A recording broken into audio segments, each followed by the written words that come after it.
तुम्ही सगळे अपेक्षा करते की खूप छान मस्त मजेत असाल. तर मी गौरी स्वागत करते तुमचं आपल्या चॅनलमध्ये. तर हा आहे लव्ह स्टोरी पार्ट 3 आणि तुम्ही ह्याच्या मागच्या दोन्ही पार्टला खूप सारं भरभरून प्रेम दिलं त्यासाठी खरंच थँक्यू सो मच. त्या दोन व्लॉग बघितले नसतील तर मी डिस्क्रिप्शनमध्ये त्या दोन्ही व्लॉगची लिंक देते. लवकर जावा तिथे सुद्धा चेकआउट करा आणि भरभरून आपल्या व्लॉगला प्रेम द्या. तर चला मग वेळात वेळ न घालवता आपण स्टार्ट करूयात आपल्या लव्ह स्टोरी पार्ट 3 ला. तर जसं की मी मागच्या ब्लॉगमध्ये सांगितलं होतं की आम्ही एका गार्डनला गेलो आणि तिथून पुढे काय झालं हे मी तुम्हाला आजच्या ब्लॉगमध्ये सांगणार आहे. तर सांगते, आम्ही दोघं एका गार्डनला गेलो होतो. काही नाही, मस्त फिरून वगैरे आलो आणि येतानाच ह्यांच्या बहिणीने पहिले आम्हाला बघितलं. म्हणजे बघितलं त्यांनी, पण त्यांनी काही घरी वगैरे नव्हतं सांगितलं आणि माझं लक्ष नव्हतं, मेन तर ह्यांचंच लक्ष होतं. आणि ह्यांची बहीण पुढे जात म्हणजे आम्ही त्यांच्या बहिणीला बघून पुढे गेलो आणि तेवढ्यात माझ्या वडिलांनी बघितलं. म्हणजे त्यांचं लक्ष नव्हतं, ते 4 व्हीलरमध्ये होते त्यामुळं. आपण आमचं लक्ष गेलं. आता मी म्हटलं बापरे, मला घरी जायला पण उशीर झालाय नाही का. पण घरातले काहीच नाही म्हटले. घरातले फक्त म्हटले एवढा लेट का झाला. आम्ही म्हटलं असं असं फ्रेंडसोबत बाहेर होते त्यामुळे लेट झाला. मग वडील पण काही म्हटले नाही. आणि त्याच्यानंतर मेन तर ट्विस्ट इथं आला की संध्याकाळी आम्ही जेवायला वगैरे बसलो आणि वडील म्हणाले की म्हणजे नाही का दिवसभर काय बोलले नाहीत ते आणि संध्याकाळी डायरेक्ट म्हटले की मला तुझ्याशी बोलायचंय, जेवण कर पटपट नाही का. मग माझे हातपाय थरथर कापायला लागले. मी म्हटलं बापरे, ह्यांना कुणीतरी सांगितलं की काय. पण तसं काहीच नव्हतं झालं. तर माझ्या वडिलांना असं बोलायचं होतं की कॉलेज वगैरे कसं चालू आहे नाही का, विचारायचे एक रँडमली. मला 2 बहीण भाऊ आहेत एक एक, म्हणजे त्यांना पण विचारायचे की कसं चालू आहे स्कूल किंवा कॉलेज नाही का. मग ठीक आहे, आमचं सगळं व्यवस्थित चालू आहे असं सांगितलं. ठीक आहे म्हटले.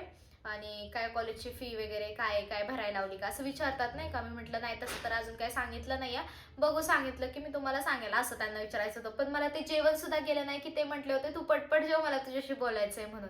मग असं जर आपल्याला कोणी म्हटलं समोरचं आणि त्याशिवाय स्पेशली वडील कोणाचे म्हणाले तर कोणालाच जेवण जाणार नाही. मी अर्ध्या ताटावरून उठले होते आणि म्हटले होते हा बोला ना, तुम्हाला काहीतरी बोलायचं होतं. मग त्यांचं एक रॅन्डम विचारणं होतं की काय चालू आहे, कसं चालू आहे असं.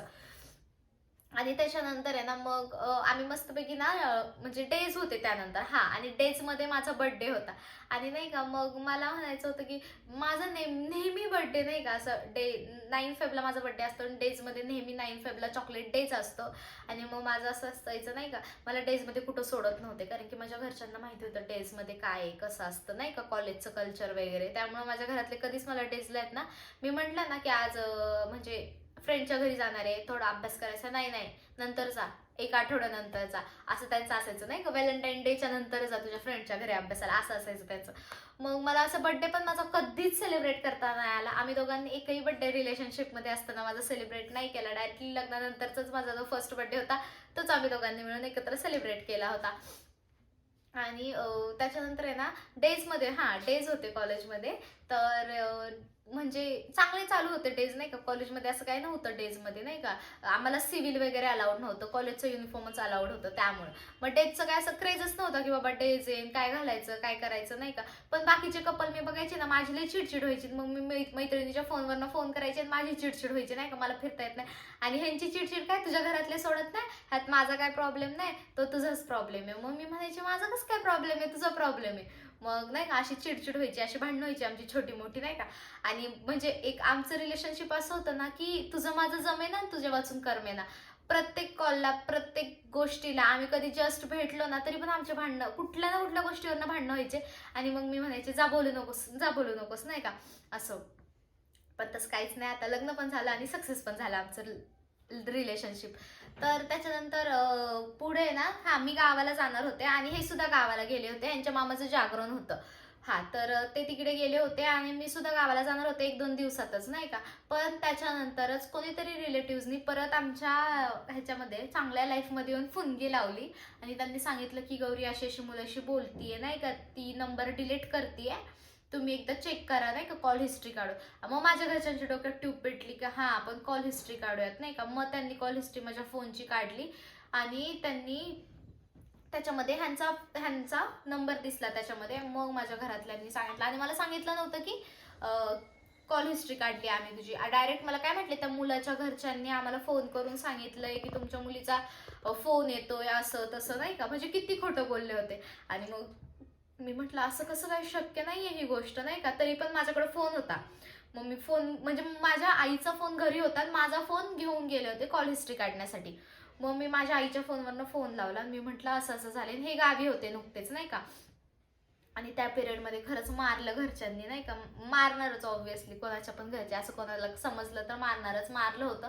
मग मी त्या रागाच्या भरात नाही का असं जीव वगैरे देण्याचा प्रयत्न तर नाही केला, पण राग भरपूर होता. मी रागाच्या भरात त्यांना एकच म्हणत होते, तू घरी ये माझ्या आणि तू माझ्या घरच्यांना सांग की आपण रिलेशनशिपमध्ये आहे आणि आपण लग्न करणार आहे म्हणून. आणि ह्यांचं कसं होतं की बाबा मी एवढ्या लांब आहे, म्हणजे ते कम्प्लीट धाराशिव नाही, हां बरोबर, म्हणजे बार्शी साईडला होते त्यांच्या गावाला, मामाच्या कुठलं होतं ते माहित नाही, आणि त्यांच्या त्या मामाच्या गावाला होते. आणि नाही का हे म्हटलं एवढ्या लांबून मी कसं काय येऊ लगेच, नाही का, आणि माझ्या घरातले पण मला प्रश्न विचारणार ना. आणि ह्यांच्या घरी काहीच नाही, हे गेले होते त्यांच्या मामाच्या जागरण गोंधळाला, त्यांच्या घरी एकदम कूल, नाही का, सगळं एन्जॉय करतात ते मस्त मजेत.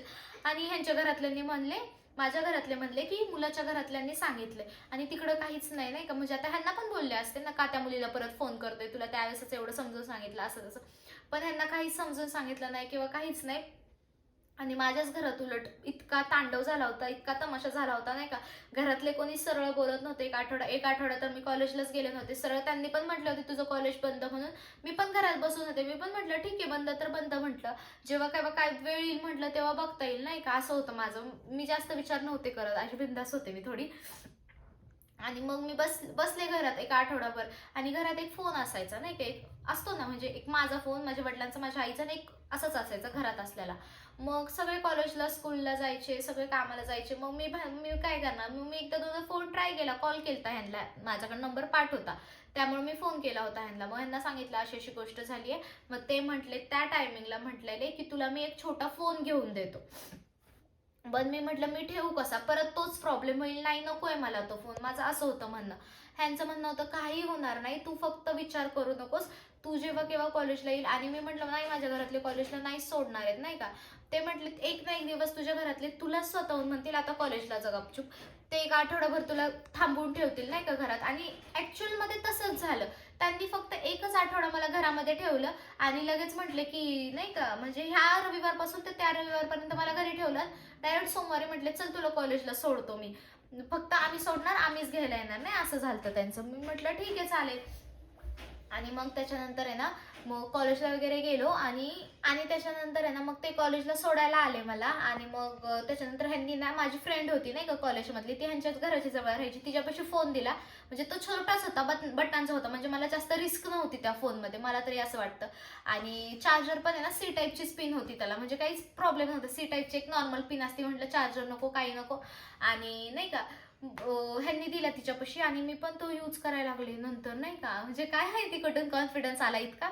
मी लॉकरमध्ये त्याची बॅटरी वगैरे काढून ठेवायचे, आणि सिम कार्ड मेन म्हणजे तर माझ्या बरोबर ठेवायचे, कारण की ना फोन तसे ना बटनांचे घरामध्ये भरपूर होते, ज्याची बॅटरी बाजूला आहे आणि जो फोन बाजूला आहे. जरी मला कोणी विचारलं उद्या हा फोन कोणाचा आहे, तर मी म्हणू शकते घरातलाच आहे, मग ते त्याच्यात सिम कार्ड बघणार, नाही का. आमच्या घरात भरपूर फोन होते असे बटनाचे, ज्याच्यात सिम कार्ड नव्हतं पण ते फोन होते, म्हणून मी सिम कार्ड माझ्याकडे ठेवायचे आणि फोन ठेवायचे लॉकरमध्ये. जर भलेही सापडला तरी मी म्हणू शकते की माझा नाही, घरात ऑलरेडी असतात फोन म्हणून.